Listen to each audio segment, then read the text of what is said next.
This week's video has a lot of tomato going on in it, and I hope you like it.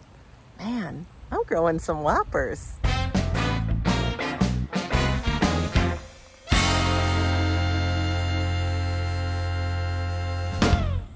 I just slipped the bag off of this beauty, and with the rain coming this evening and tomorrow, I'm going to get it off. Oh, there she is. That is huge and heavy. Funny bottom. I'm going to weigh this one. And she weighs in at 1 pound, 9.9 ounces. Well, the Atomic Fusion are still going strong. Look at that truss right there. They're starting to turn, but they're still incredibly firm. So I'm going to leave them since it's not imminent that we're going to have ripeness. And I have a couple inside and they've still not turned fully. Here's the Santiam Sunrise, and there are a few in there that are ripe. So I am going to go ahead and pick those now. Okay, we're going to go for these Lucid Gems.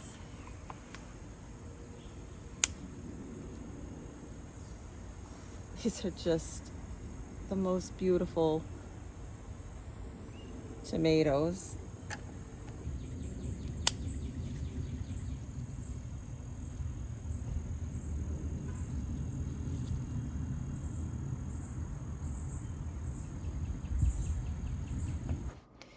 And the largest Lucid Gem weighed in at 13.1 ounce.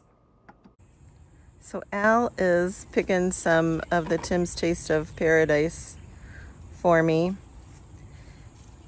The fruit is a bit smaller than last year, and the plant has struggled from its beginning, and it's just really hitting its stride now. Last year at this point, you know, it was 7 or 8 feet tall, and I'd say it's maybe 5 feet tall right now. And it definitely has not produced as much as last year, but oh my goodness. These little babies are just as tasty as ever, and they don't split like the Sun Gold do. The Resistimate Pocketbook tomatoes are up next. Al's taking them off. Those are the ones also called the traveling tomato or travel tomato. They have a cool story behind them. Those little itty bitty individual tomatoes all come off easily without hurting the rest of the tomato. So this is the weirdest Resistimate to date. Look at all of those different forming, and there's still even more coming right there if they would have, but we've got ripe ones here, so I took it. That is just the coolest. These are the Castelluto Genovese, very prolific. Woo! These are Mr. Tartar's German, and every one is big.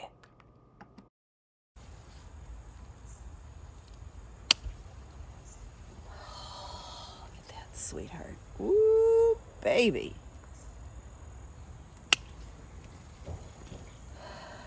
So that rain is coming, so we got to get these off the vine. Mr. Tartar's German weighed in at 1 pound, 4.3 ounces. These are Britain's Breakfast, and all of the tomatoes we just picked together. So I am preparing my salsa by cutting. These happen to be Castelluto Genovese, scraping out the wet, gelatinous, seedy parts, and then I've got them on my pan to roast. So the rain is down to just a light drizzle right now. So I am running out here to check and see. Oh, I do. Looks like I got a couple of Anaheims and maybe an ahi mango. Let me grab those. Well, that'll be a perfect add to my salsa. Quick decisions. I am going to take this Elsa Craig and that Elsa Craig.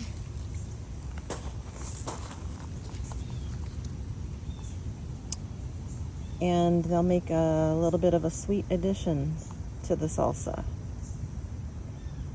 Well, my trays are full of all kinds of goodies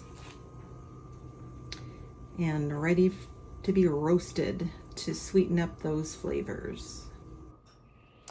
And here they are, out of the oven, all roasted.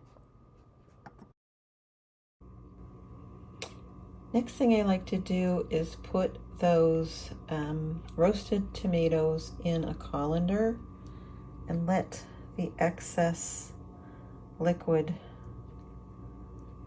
drain off.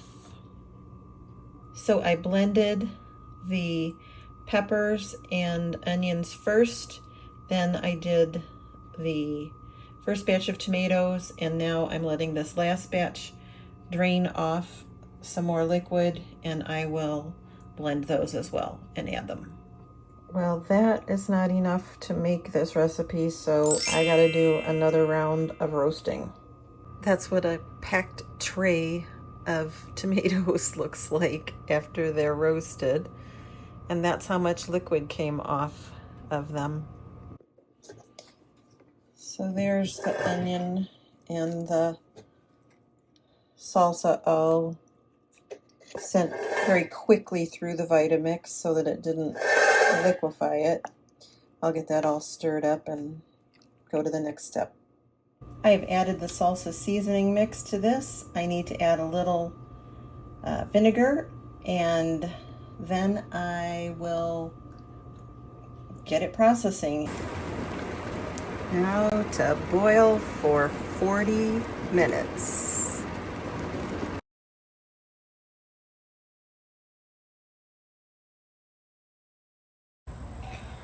I have been away from the garden for 2.5, almost 3 days now.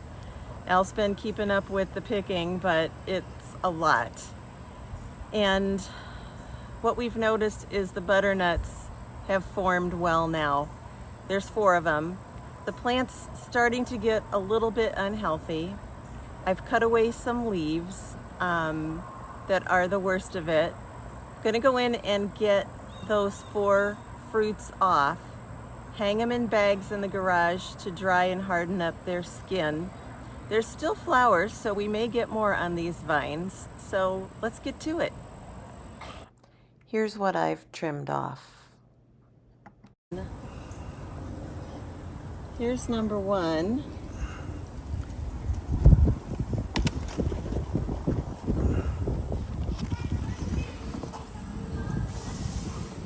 Beautifully formed, nothing's gotten at it yet the way we want it. Here's number 2. Again, a very nice, well-formed fruit. Let's pull that one up a little bit and get it off. Nice.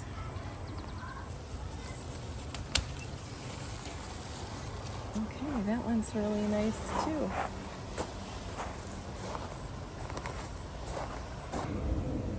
This is my harvest from the Butterscotch Butternut. This was developed by Cornell University to be a more disease-resistant plant, and so far that has proved to be the case. I have been spraying with the potassium bicarbonate for the powdery mildew, and I did have squash bugs early on that I had to deal with duct tape, but we've made it to fruition, and there are still more flowers on the vine.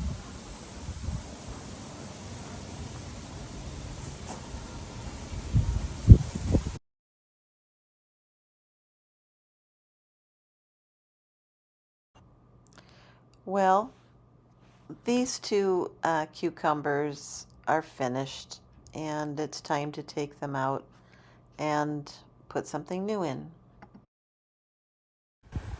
Well, that looks really different with that large cucumber out of there. I'm gonna turn right around and put some lettuce in there. Okay, this is the Socrates and the Crystal Apple, and they are both still incredibly productive plants. So I am just gonna do some hard pruning. Cutting things like this out of here. They are not photosynthesizing for the plant any longer. Some of these really beat up leaves are also gonna be taken. I'll get back to you when I'm done. Well, that sure looks better all cleaned up. We took a harvest. We counted 12 more that will be ready for tomorrow.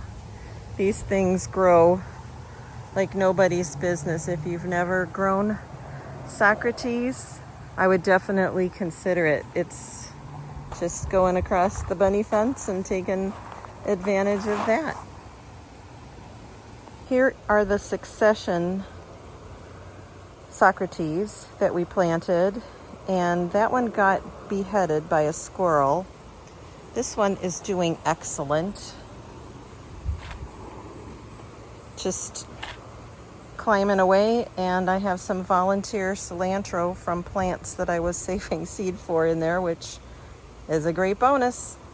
Well, that's one less cucumber I'm gonna have to worry about giving away. Here's today's harvest. It's a big one. That is a Sweet Ingrid, a Jimmy Nardello. Those are Socrates cucumbers, Punicura. These are Chester and Black Satin Thornless Blackberries. That is Mascote beans. Those are Amethyst beans, Dragon Tongue beans, Ferrari beans, I don't know beans, and Santiam Sunrise with some Tim's Taste of Paradise, Mr. Tater's German, Lucid Gem, and Castelluto Genovese. Well, I found a home for the last of those 18 lettuce starts in this spot where the onions had come out and a zinnia that was going really powdery mildew. So that'll do us nice for the fall. So let's do a quick update on the grow-alongs and challenges I'm involved in. First is the Sunflower Challenge, and that second one in looks like it's going to be the tallest.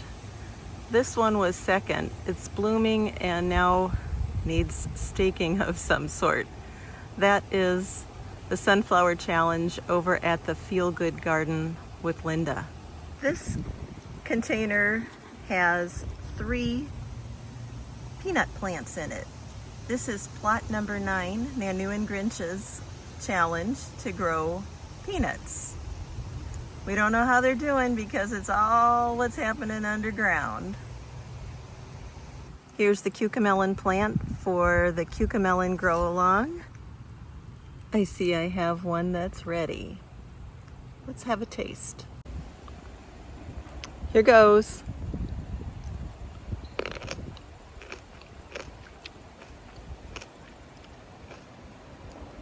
Yep, cucumber with a little citrus twist, a little limey cucumber. Yum. So this is my almost failure Grow Ginger With Me 2024 with Audrey over at Real Food Comes Dirty. And I came out of the box so strong, but we'll get something to taste. When I knew that the ginger was not successful outside, I really am curious and wanted to do it. So this has been going for about 6 weeks now inside in a moist environment, sealed, and they are doing marvelously. They're just about ready to plant up. So I'm going to keep this ginger inside and see if I have success growing inside. And here's my own collaboration, which is the sweet garlics. And my other YouTuber buddies and I should be able to put together a video that will come out probably early October, I'm thinking at this point. Hey, drop a comment below for me. I would love to know what your favorite tomato variety is this year and your favorite way to eat it. Remember, sometimes the only thing we harvest is knowledge, and that's okay. Bye for now. We'll see you on the next one.